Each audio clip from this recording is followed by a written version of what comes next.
Meghalaya's traditional indigenous institutions are stepping up to help the fight against coronavirus. This by setting up community quarantine centers where returnees, they're called returnees and not migrants, can stay for 2 weeks of mandatory quarantine.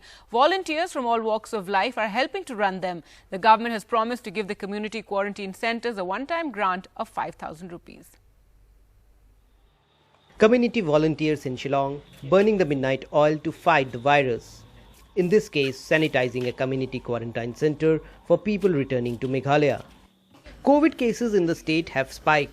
There were only 15 cases a month back. Now the tally is over 30. Institution quarantine centers are running out of space. So the traditional village institutions have stepped in. The traditional local administrations known as the Darbarshongs and the Nokmas play a very crucial role in the lives of the indigenous communities of Meghalaya.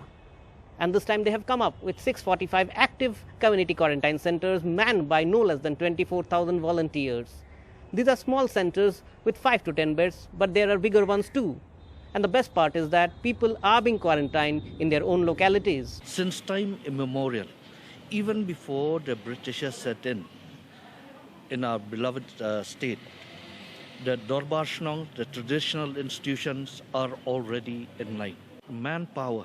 That is the greatest contribution that all the Darbars have been able to play a vital role in bringing out volunteers.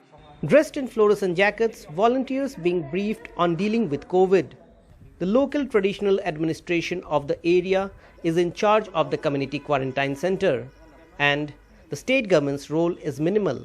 It facilitates the volunteers. Run these quarantine centers voluntarily, spending their own money to maintain this place. It has come out very successful in our state, in Meghalaya. Community has come together to participate in participative governance, and we hope to see this going further and further. We are drawn from various fields. We are from the school and college teachers, professionals in the line of management, law. We have been able to have orientation courses for us to understand what are the standard operational procedures that we need to follow. The way the indigenous traditional institutions have stepped forward to help, COVID is not just government's problem. All of Meghalaya has become involved in fighting against it. In Guwahati, Ratnadeep Chaudhary for NDTV.